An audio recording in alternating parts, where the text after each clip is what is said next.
Hello, everyone. The Great Horn Spoon, Chapter 5, Land of Fire. The days grew shorter. The Lady Wilma beat her way toward the tip of South America, and summer faded quickly from the sea. Jack, who had been going barefoot for weeks to keep cool, now put on his shoes to keep warm. The gold seekers put away their straw hats and dug in their sea chests for woolen underwear. Off the coast of Patagonia, Jack awoke to find 6 inches of snow on deck and a school of sperm whales off the starboard bow. Soon the passengers were bundled up in great cocoons of clothing. The thin men looked like fat ones, and the fat men looked enormous. For days, Praiseworthy and Jack watched the crew tighten the riggings and check the canvas against the coming winds and crashing seas of Cape Horn. An air of impending adventure ran through the ship.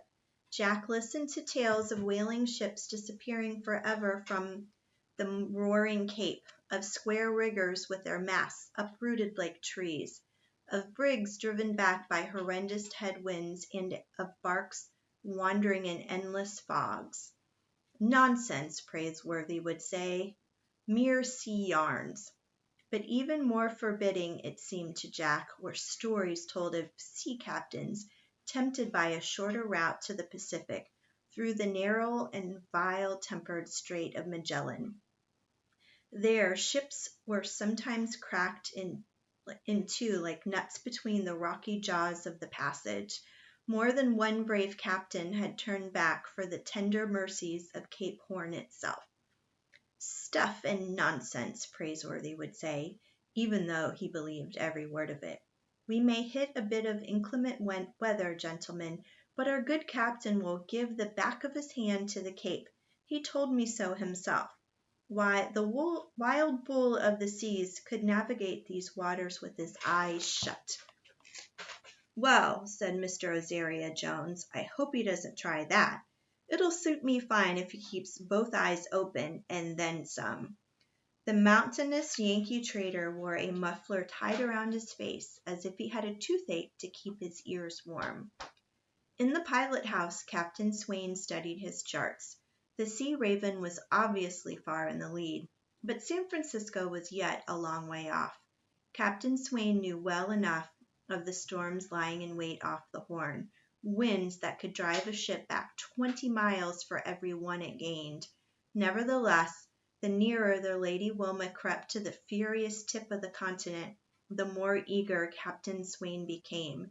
They were waters to test a master's skill. Praiseworthy, who was not born to adventure, was surprised to find it decidedly to his liking. His face was weathering. On good days and bad, he took his brisk laps around the deck and enjoyed the sting of the sea on his cheeks. I must admit, he said to Jack, that I'm rather keen on having a look at the notorious Cape. You might watch for the fires. Fires? Said Jack, attempting to keep up with Praiseworthy's long stride.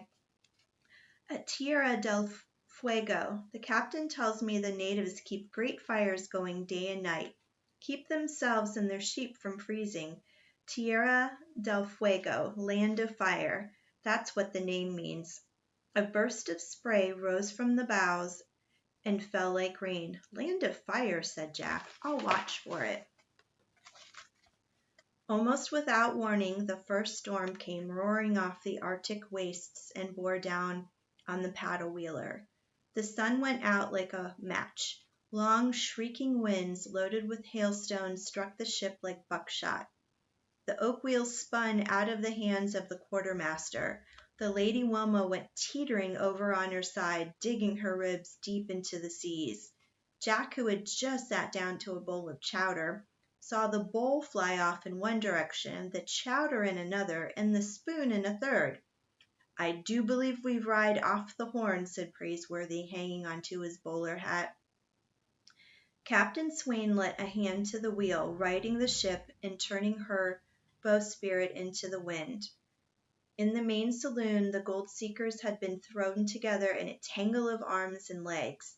No sooner did they unravel themselves when another violent lurch of the ship knotted them together again. The ship's bell rang in the wind. Howling blasts ripped off the tops of the waves. Riding the swells, the Lady Wilma seemed to climb halfway into the sky, only to drop with a crash into the troughs. Jack got wild glimpses of the sea through a porthole, and if he was afraid, he was too busy hanging on to give it much thought. The side-wheeler burrowed into the storm. Sea waters came rushing along the decks and slipped down the hatches like so many waterfalls. Sailors in their stocking caps were busy everywhere, battening the hatches and taking in every rag of canvas. "A mere squall," said Praiseworthy, holding onto a post with the hook of his black umbrella. "Why, in these latitudes this is considered a fine spring day, I believe." The weather lasted for more than a week. For a day or two, seabirds came out of the sky and rode the yardarms. The gold seekers emerged from their cabins, bruised and sleepless and hungry. Some said it was harder to eat than sleep, and others said it was harder to sleep than eat. But hardly had the seas calmed when another gale burst from the sky. Captain Swain no longer left the pilot house. The nights were now 16 hours long, and the days a mere glimmer of light. The Lady Wilma continued westing, fighting for every foot of water. Her paddle wheels thrashed hour after hour and day after day. Being experienced hands, Praiseworthy and Jack helped keep the fire roaring in the furnace. Despite the crash and thunder of the sea, the butler seemed unafraid, and Jack found comfort in being at his side. Whale-oiled lamps flickered in the passageways day and night, and it was hard to tell one from the other. The nights were the worst. Jack's hammock swayed and the cabin walls swung. If Mr. Azaria Jones wasn't pitched out of his bunk, it was Dr. Buckbee. More than once, Mountain Jim awoke to find them both sprawled across him. I've known grizzly bears that were a mite friendlier than this Billy-be-hanged Cape Horn. Headwinds battled the paddle-wheeler to a complete standstill, and Jack began to wonder if they would ever reach the Pacific. The Lady Wilma was thrashing with all of her steam to stay in one place. But then a calm would set in like a great practical joke. The moment passengers began to snore in their cabins, fresh winds would swoop down and jerk the ship awake. "There'll be nothing to do but sleep when we reach the Pacific," Praiseworthy pointed out. The portholes were almost frozen over, and only once did Jack get a glimpse of land to starboard. Dark cliffs seemed to hang like draperies from the misty sky, and then the weather closed in again and they were gone. "Do you think there's any chance we might catch up with the Sea Raven?" Jack asked, hanging onto his hammock. "We could pass within 100 yards of each other without knowing it," Praiseworthy said. "We can't get to San Francisco soon enough to suit me," put in Mr. Azaria Jones. "I hope we win," said Jack. "I don't think Captain Swain has the slightest intention of losing," said Praiseworthy. For 37 days, the side-wheeler battered and rammed her way through crashing headwinds that attempted to drive her back. And then, on a Tuesday morning, the sun broke, and clear and sharp, and hung like an ornament in the northern sky.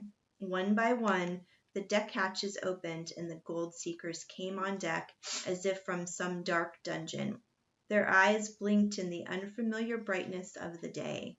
"We've made it!" yelled Mountain Jim, throwing down his yellow fur cap. "Boys, this here's the Pacific Ocean." A yell went up around the ship, and Captain Swain leaned out of the pilot house. His beard had grown an inch. He gave a hearty wave and then came out on the paddle box with his long glass. After a moment of sweeping the seas, he stopped. "By grabs!" he roared. "There she is, the Sea Raven, and she's astern of us." Another yell went up, and the gold seekers rushed to the afterdeck for a look. There was the Sea Raven indeed, trailing far behind. It seemed to Jack the most exciting moment of his life.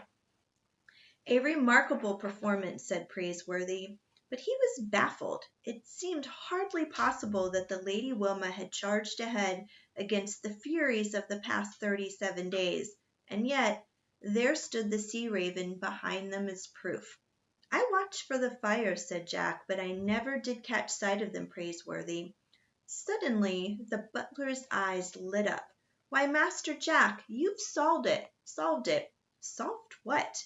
You didn't see the fires of Tierra del Fuego because they weren't there to be seen. But you said, I mean to say, the fires were there, but we weren't.